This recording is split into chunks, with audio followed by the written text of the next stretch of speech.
Hello बच्चों, आज आपका मेरे चैनल में बहुत बहुत स्वागत है। आज बेटा हम एक बहुत कॉमन डिसीज देखने वाले हैं जिसका नाम है गुल्लेन बेर सिंड्रोम। क्लियर बेटा? ये जो बीमारी है उसे बताने वाले दो साइंटिस्ट हैं। क्लियर? उनका नाम था गुल्लेन और बेर। ये दोनों साइंटिस्टों ने मिलकर क्या किया है, हमें इस बीमारी के बारे में बताया है। ये एक ऐसी बीमारी है बेटा जिसे हम कहते हैं auto immune demyelinating disorder of the peripheral nervous system. अब आप ऐसा सोच रहे होंगे कि मैम ने तो बहुत बड़ा सेंटेंस बता दिया है ना। चलो मैं थोड़ा सा आपको बेसिक एनाटॉमी में बता देती हूँ, उसके बाद हम इस डिसीज को अच्छे से देखेंगे। क्लियर? देखो बेटा, आपने क्या देखा होगा, ये छोटी क्लासों में आप लोगों ने इन चीज़ों को पढ़ा होगा कि हमारे पास में जो ब्रेन और स्पाइनल कोड होता है वो किसका पार्ट होता है, सेंट्रल नर्वस सिस्टम का। और बेटा उसके अलावा ये जो आपको छोटे छोटे तार दिख रहे, तार का मतलब क्या बेटा, नर्व्स। वो नर्व्स किसका पार्ट है, हमारी पेरिफेरल नर्वस सिस्टम का। क्लियर? तो मैंने क्या कहा बेटा कि ब्रेन, ये आपको ब्रेन दिखा और उसके बाद में ये हमारा स्पाइनल कोड, ये किसका पार्ट है, सेंट्रल नर्वस सिस्टम का। इसके अलावा कोई भी पार्ट है वो किसके अंदर आता है, पेरिफेरल नर्वस सिस्टम। मीन्स कि इसके अंदर ऑल मतलब हमारी बॉडी की सारी नर्व आती हैं। क्लियर? देखो आपको हाथ की नर्व दिख रही होंगी, पैरों की नर्व दिख रही होंगी, हमारे चेस्ट रीजन में दिख रही है, एब्डोमेन रीजन में दिख रही है। तो ये सब कुछ किसके अंदर आता है, हमारे पेरिफेरल नर्वस सिस्टम में। तो बेटा जो मैं आपको बीमारी समझा रही हूँ, मतलब जो डिसीज मैं आपको समझा रही हूँ, उसमें क्या होता है कि जो पर्सन है उसका पेरिफेरल नर्वस सिस्टम क्या होता है, अफेक्टेड होता है। मतलब इसमें ही बीमारी होती है। अब क्या है बेटा, मैं थोड़ा सा आपको न्यूरॉन का बेसिक स्ट्रक्चर बताना चाहूंगी। कि देखो बेटा हमारे पास में ना, हम लोगों ने छोटी क्लास में ये स्ट्रक्चर तो बहुत देखा होगा कि जो सबसे पहले जो अलग अलग आपको ब्रांचेस दिखती हैं, उन ब्रांचों का नाम क्या होता है, डेंड्राइट। क्लियर? डेंड्राइट से जो मैसेजेस हैं बेटा वो हमारे सेंटर पार्ट में आते हैं जिसे हम क्या बोलते हैं, cell body. Clear? Cell body में से ये जो मैसेज है वो जाता है हमारे एक्सोन में, एक्सोन में से ये जो मैसेज है वो लास्ट वाले पार्ट में जाता है जिसे हम कहते हैं नर्व एंडिंग। चलो एक बार मैं फिर से रिपीट करती हूँ कि जो आपको अलग अलग ब्रांचेस दिख रही हैं उनका नाम है डेंड्राइट। क्लियर? डेंड्राइट से ये जो मैसेज है वो बीच में आता है, मतलब सेल बॉडी के अंदर। सेल बॉडी से जो मैसेज है वो हमारे एक्सोन में जाता है, एक्सोन से ये जो मैसेज है वो हमारे लास्ट पार्ट में जाता है जिसे हम कहते हैं नर्व एंडिंग। अब देखो बेटा मेरे को ये बताने का पर्पस ये था कि हमें आपको यहाँ पर एक्सोन दिख रहा है, मतलब ये जो आपको ट्यूब लाइक स्ट्रक्चर दिख रहा है वो क्या है, एक्सोन। इस एक्सोन के ऊपर आपको ये कवरिंग दिख रही है ना, एकदम पतले पतले छोटे छोटे से डिब्बे। ये जो छोटे छोटे डिब्बे हैं ना बेटा, इनका नाम क्या है, माइलिन शीट। हमारे पास में जो एक्सोन है, इस एक्सोन के ऊपर क्या होती है, कवरिंग। तो माइलिन शीट क्या है आपके पास में बेटा, कवरिंग। क्लियर? तो ये जो माइलिन शीट है मैम वो एक्सोन की कवरिंग है। ये माइलिन शीट किसकी बनी होती है बेटा, स्वान सेल की। तो मैं ऐसा सेंटेंस लिख सकती हूँ कि हमारे पास में एक्सोन है, एक्सोन के ऊपर क्या है, एक कवरिंग जो किसकी बनी हुई है, माइलिन शीट की। ओके? और ये जो माइलिन शीट है ना, वो माइलिन शीट हमारी बनी हुई है स्वान सेल की।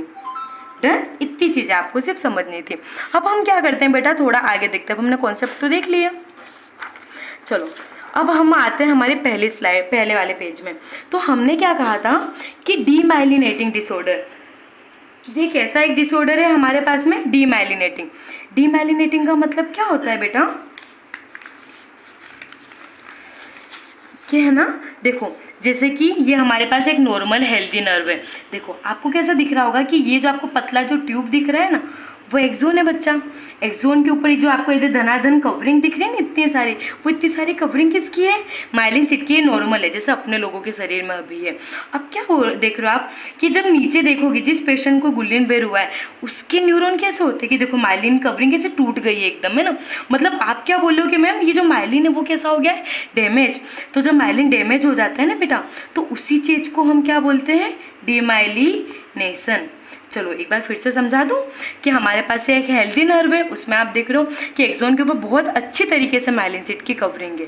डन? अब आप क्या देख रहे हो मैम कि एक्सोन के ऊपर इस पेशेंट के में क्या हो रहा है कि माइलिन शीट एकदम टूट गई है, डैमेज हो गई है। अगर हमारी माइलिन शीट डैमेज हो चुकी है तो उस कंडीशन को हम क्या कहते हैं बेटा, डीमाइलिनेशन। अब मैम ये माइलिन शीट की इतनी तो क्या जरूरत थी कि अगर ये टूट गई तो इंसान को इतनी बड़ी तकलीफ हो गई। इससे क्या होता है बेटा कि कवरिंग जब टूट जाती है ना तो जो मैसेज इतने फटाफट जाने चाहिए वो इतने फटाफट नहीं जा पाते।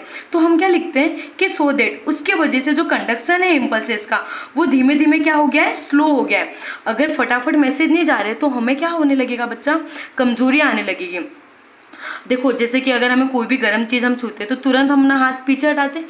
क्यों? क्योंकि हमारी जो नर्व है वो बहुत फटाफट काम कर रही है, और अगर इनकी जो माइलिन सीट है वो खराब हो जाएगी बेटा तो मैसेज उतने फटाफट नहीं जाते हैं, तो जो कंडक्शन है वो क्या हो जाता है, धीमा। उसकी वजह से जो पेशेंट है उसे क्या होती है, वीकनेस आने लगती है। ओके, तो आपने क्या कहा कि मैम हमारे पास में हमें ऐसा समझ गए कि ये एक डीमाइलिनेटिंग डिसऑर्डर है, मतलब कि इसमें हमारी जो माइलिन सीट है वो क्या होती है, डैमेज होती है। क्लियर? ऑटो इम्यून का मतलब होता है यार कि अपने नहीं बोलते ऐसा कि जिस थाली में खाया उसी में छेद किया, मतलब अपनी बॉडी अपने को डैमेज करने लगती है। मतलब अवर बॉडी, हमारी खुद की बॉडी हमें क्या करने लगती है, नुकसान पहुंचाने लगती है, डैमेज पहुंचाने लगती है। तो हमारा जीबीएसन एक इसी तरीके की बीमारी है जो एक ऑटो इम्यून है, डीमाइलिनेटिंग मतलब माइलिन सीट अफेक्ट होती है। और कौन सा नर्वस सिस्टम अफेक्ट होता है, हमारा पेरिफेरल नर्वस सिस्टम, जो भी हाल मैंने आपको समझाया था। अब आप ऐसा सोच रहे होगे कि मैम कोई तो रीज़न होगा ना क्यों इतनी बड़ी बीमारी हो रही है इंसान को। तो बेटा अगर हम प्रॉपर कोर्स की बात करें कि क्यों होता है वो हमें नहीं पता, पर तो भी ऐसा माना जाता है कि कुछ बैक्टीरिया की वजह से ऐसी बीमारी होती है या तो कुछ वायरस की वजह से ऐसी बीमारी होती है। अगर हम बैक्टीरियल इन्फेक्शन को लेते हैं बेटा तो 2 बैक्टीरिया उसमें पाए जाते हैं। पहला होता है कैम्पाइलोबैक्टर जेजुनी, जो दूसरा है उसका नाम है माइकोप्लाज्मा न्यूमोनियाई। क्लियर? तो हमने कहा बैक्टीरिया है, बैक्टीरिया इन्फेक्शन में 2 बैक्टीरिया के नाम दिए हुए हैं। पहला है कैम्पाइलोबैक्टर जेजुनी, दूसरा है माइकोप्लाज्मा न्यूमोनियाई। डन। अब हम क्या करेंगे बेटा, वायरल इन्फेक्शन को देखेंगे। तो उसके अंदर आता है साइटोमेगेलोवायरस और एप्स्टीन बार वायरस। ये 4 चीजें आपको नाम याद करने हैं। ये जो नोट्स है बेटा बहुत अच्छा, एज इट इज अगर आपके एग्जाम में लिखते हो पैरामेडिकल के मेडिकल के एग्जाम में तो फुल मार्क्स मिलते बेटा। अब हमने ऐसा बोला कि मैम आपने ये तो हमें कोर्स बता दिए, अब ये चीज हो कैसे रही है, पैथो का मतलब क्या होता है, हाउ, कैसे ये बीमारी हो रही है ना। हिंदी में हम जब छोटी क्लास में पढ़ते थे बोलते मैम कैसे हो रहा है ये, अपना ऐसा क्वेश्चन होता है कि मैम कैसे हुआ। तो यहाँ क्या होती है बेटा, मोलिकुलर मिमिक्री देखने को मिलती है।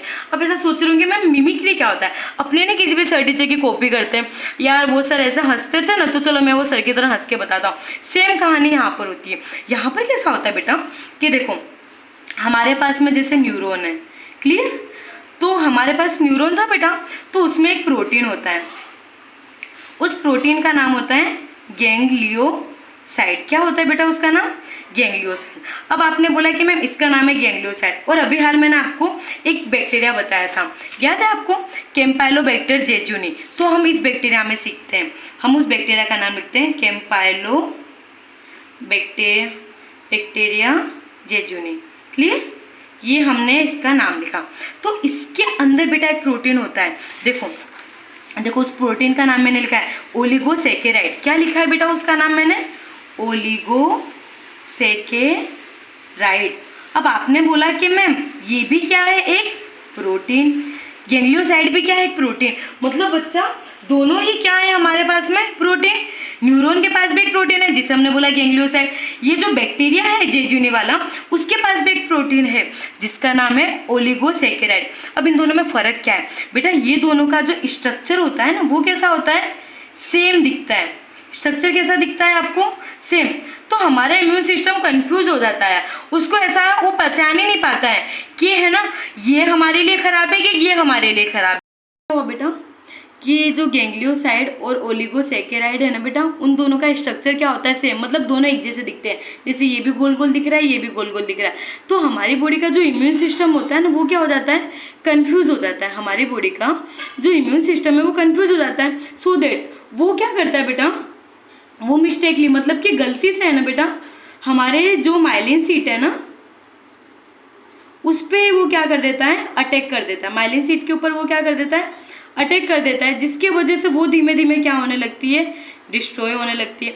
इस पूरी कहानी को ही हम क्या कहते हैं, डीमाइलिनेशन।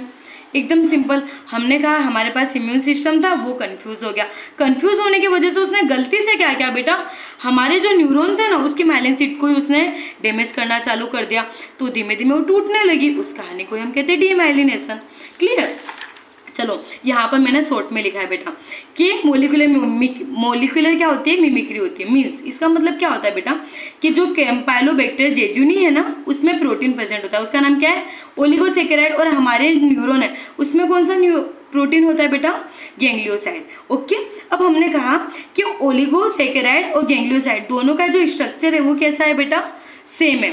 ओलिगोसैकेराइड और गैंग्लियोसाइड दोनों का स्ट्रक्चर कैसा है हमारे पास में, सेम, जिसकी वजह से हमारा जो इम्यून सिस्टम है वो क्या हो जाता है, कंफ्यूज हो जाता है, और वो गलती से बेटा क्या करता है, हमारे गैंग्लियोसाइड पे वो अफेक्ट करता है और हमारे जो न्यूरॉन है वो हो जाते हैं डिस्ट्रॉय। तो आई होप बेटा आपको समझ में आ गया होगा कि माइलिन किस तरीके से अफेक्ट होता है। अब हम आगे पढ़ते हैं।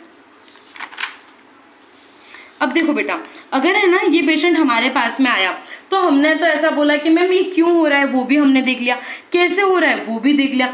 अगर ये पेशेंट हमारे पास आता है तो हमें कैसे पता चलेगा कि उसको क्या क्या तकलीफ होंगी, तो हम वो देखते हैं। क्लियर। अब देखो बेटा, सिम्टम का मतलब क्या है कि हमारे पेशेंट को क्या क्या तकलीफ होने वाली है, ठीक है। तो क्या क्या उसे तकलीफ होने वाली, तो सिम्टम किसके ऊपर डिपेंड करते हैं कि कौन सी नर्व अफेक्ट हो रही है। हाथों की नर्व अफेक्ट हो रही है तो हाथों के सिम्टम आएंगे, हाथों में कमजोरी लगेगी, झुनझुनी होगी।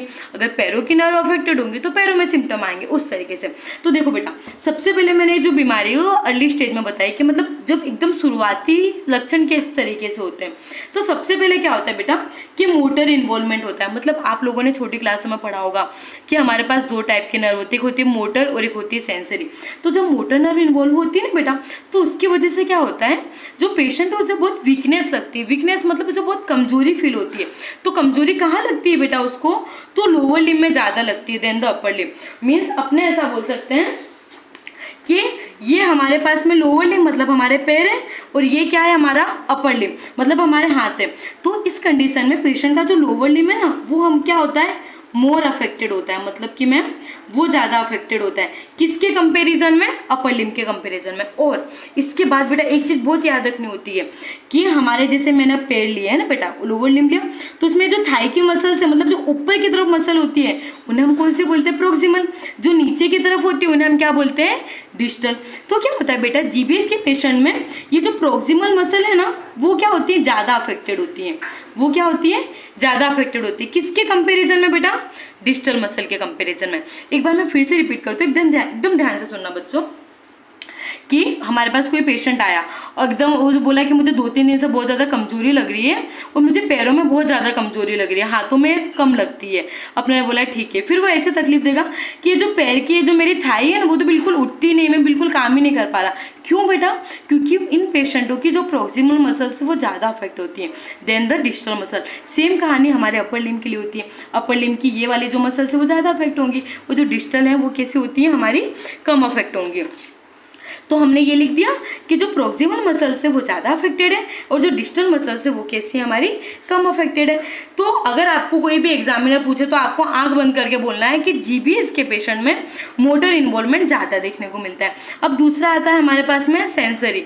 सेंसरी का मतलब क्या होता है, पेशेंट ऐसा बोलेगा कि मुझे एकदम झुनझुनी से चढ़ती है, मुझे ना अगर कोई भी चीज गर्म लग जाए तो मुझे पता नहीं चलता। मतलब जो सेंसेशन अपने को फील होता है ना, वो उनकी बॉडी में क्या हो जाते हैं, लेस अफेक्टेड। मतलब हम ऐसा बोलते हैं कि जो सेंसेशन है वो क्या होते हैं, उनके लॉस हो जाते हैं। इस कंडीशन को अपनी मेडिकल लैंग्वेज में बेटा बोला जाता है पैरेस्थेसिया। पैरेस्थेसिया का मतलब है कि loss of the pain sensation, उन्हें पता ही नहीं चलता, उनके ऊपर उनको लग भी जावे कि कहीं पे वो टकरा जाए तो उन्हें दर्द नहीं पता चलता। और साथ में जो डीप टेंडन रिफ्लेक्सेस होते हैं ना, वो भी इन पेशेंट के अंदर चले आते हैं। ये बहुत बार एमसीक्यू में पूछाया जाता है कि ऐसी कौन सी कंडीशन होती है कि जिसमें प्रोक्सिमल मसल भी ज्यादा अफेक्टेड है और पेशेंट के डीप टेंडन रिफ्लेक्सेस भी लॉस हो जाते हैं। तो हम क्या बोलेंगे बच्चों, जीबीएस। क्लियर। अब ये तो हमने कही स्टार्टिंग में जब पेशेंट हमारे पास आता है तब उसे ये हो तकलीफें होती है। अब जब सीवियर स्टेज में कहानी आती है, मतलब बहुत दिन हो गए, तब पेशेंट को क्या होगा। अब देखो बेटा, ये कंडीशन के पेशेंट जब हम लोग आईसीयू में देखते थे ना बेटा, तो धीमे धीमे आप लोग जानते होंगे कि हमारे रेस्पिरेटरी मसल्स में सबसे मेन डायाफ्राम होता है। तो डायाफ्राम है ना बेटा, इंसान का काम करना बंद कर देता है। उसके लिए है ना, उसको क्या करना पड़ता है, हमें वेंटिलेशन पे रखना पड़ता है। तो मैंने वही लिखा है कि रेस्पिरेटरी मसल अगर अफेक्टेड होती है ना, तो उसके बाद अब जो बेचारा सांस लेना तो बहुत जरूरी है, तो उसे हमें क्या करना पड़ता है, वेंटिलेशन के ऊपर रखना पड़ता है। ओके, तो ये हमने मोटर की बात कर ली और और सेंसरी की बात कर ली। उसके बाद क्या आती है बेटा, ऑटोनोमिक। ऑटोनोमिक का मतलब क्या होता है, जो ऑटोमेटिकली वर्क करती हैं। ओके, तो ऑटोनोमिक में हमारा ब्लैडर और बोवेल इन्वॉल्वमेंट होता है, मतलब कि बहुत लास्ट के स्टेजों में, मतलब कि पेशेंट को पोटी करने में तकलीफ होती है, यूरिन पास करने में तकलीफ होती है, वही लिखा है मैंने, कॉन्स्टिपेशन, इनकॉन्टिनेंस। और दूसरा सिम्टम मैंने क्या लिखा है बेटा, fluctuation in blood pressure. Patient क्या बोलेगा, अचानक से उसकी बीपी बहुत ज़्यादा बढ़ जाएगी या बहुत ज़्यादा कम हो जाती, इस तरीके से होता है। और पोस्चरल हाइपोटेंशन होता है, मतलब कि अगर वो पेशेंट सडनली खड़ा होगा ना बेटा, तो तुरंत वो बेहोश हो जाएगा या फिर है ना वो खड़ा नहीं रह पाएगा, तो उस चीज़ को हम बोलते हैं पोस्चरल हाइपोटेंशन। ठीक है, तो आई होप आप लोगों को सिम्टम समझ में आए होंगे। सबसे पहले ये जो कहानी है वो आपकी वीकनेस से चालू होगी, क्लियर। लोअर लिम्ब ज़्यादा अफेक्टेड होगा, अपर लिम्ब कम होगा, प्रोक्सिमल मसल ज़्यादा अफेक्टेड होंगी, देन द डिस्टल गर्दा। सेंसरी में पेशेंट की सेंसेशन जाने लगेंगे, उसका ब्लैडर बोवेल इन्वॉल्व होगा, तो उसको पोटी करने में, यूरिन पास करने में तकलीफ होगी। ऑटोनोमिक की जब हम बात करेंगे तब उसके बाद हम ऐसा बोलेंगे कि उसका ब्लड प्रेशर सडनली कभी भी ज़्यादा होगा या फिर कम होगा। अगर उसे हम खड़े होने को बोलेंगे तो उसे अचानक से चक्कर आ जाएंगे, तो उसको हम क्या कहते हैं, पोस्चरल हाइपोटेंशन। अब देखो बेटा हम आगे देखते हैं। अगर है ना क्या हुआ बेटा कि हमारी क्रेनियल नर्व अफेक्ट होते हैं, आप लोग जानते हो हमारी बॉडी में कितनी क्रेनियल नर्व होती है बेटा, 12 पेयर होती है। अगर वो अफेक्ट होती है ना इस पेशेंट के अंदर, तो उसको डबल विजन, मतलब दो चीजें, हर एक चीज दो दिखाई देती है। साथ ही साथ में उसे डिफिकल्टी इन स्पीकिंग, मतलब उसे बोलने में भी तकलीफ होती है।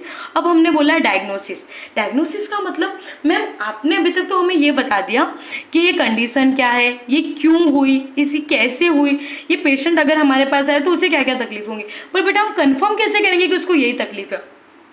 तो उसके लिए ना बेटा एक रिपोर्ट कराई जाती है। देखो ये है ना, ये जो रिपोर्ट यहाँ पर हो रही है ना, उसका नाम है लंबार पंक्चर।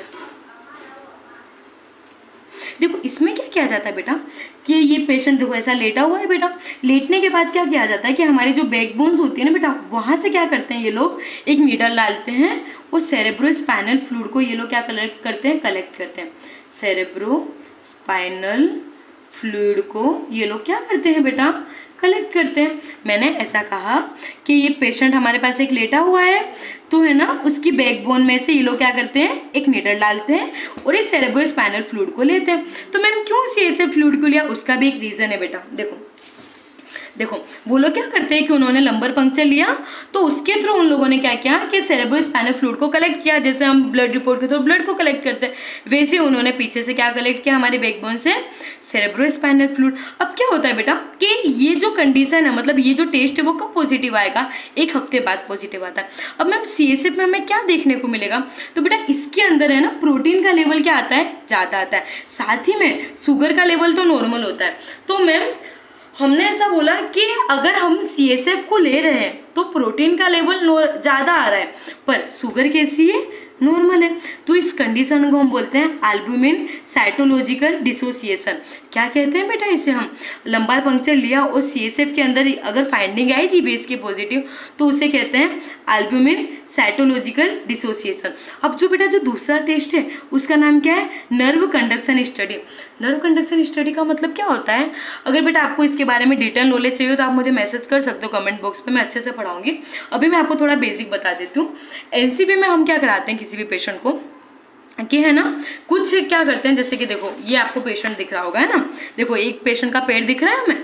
अब देखो उसमें क्या दिख रहा है आपको, कुछ इलेक्ट्रोड लगाए हुए दिख रहे हैं, देखो एक यहाँ दिख रहा है, एक यहाँ दिख रहा है, एक यहाँ दिख रहा है। इसके थ्रू वो लोग क्या करते हैं बेटा कि जो डॉक्टर्स हैं वो ऐसा मेजर करना चाहते हैं कि कितनी स्पीड से मैसेज हमारी मसल्स तक जा रहा है, वो खाली मेजर करते हैं। तो उसे हम कहते हैं नर्व कंडक्शन स्टडी, उसे हम क्या कहते हैं, नर्व कंडक्शन। तो स्टार्टिंग के स्टेज में जब एकदम शुरुआती दिन होते हैं ना, तब ये चीज कैसी होती है, नॉर्मल, पर धीमे धीमे क्या होता है बेटा कि जो मैसेज है वो तो धीमे धीमे जाने लगेंगे। क्यों, क्योंकि जो माइलिन सीट है वो धीमे धीमे क्या होने लगी है, टूटने लगी है। तो ड्यू टू डीमाइलिनेशन होने की वजह से जो कंडक्शन है वो क्या हो गया बेटा, स्लो, और जो लेटेंसी है वो ज्यादा आई है, मतलब कि बहुत ज्यादा समय लग रहा है किसी भी मसल से काम करवाने के लिए। अगर बेटा आपको NCP पे डिटेल लेक्चर चाहिए तो आप मुझे कमेंट बॉक्स में बोल सकते हैं। अब देखो बेटा ये तो हमने बेसिक चीजें कर ली, ब्लड रिपोर्ट तो सब में करानी ही होती है, ये मैंने आपको मेन 2 डायग्नोस्टिक बताए। अब हम बोलते हैं इनकी दवा क्या देंगे मैम हम इन्हें, तो सबसे पहला हम क्या देंगे बेटा इनको, इंट्रावेनस इम्यूनोग्लोब्यूलिन। अब आपने कहा कि ये क्या होता है, तो बेटा देखो सबसे पहले इनकी डोज कितनी दी जाती है, तो 0.4 ग्राम पर केजी डेली। कितनी दी जाती, कब तक दी जाती है, 5 दिन के लिए।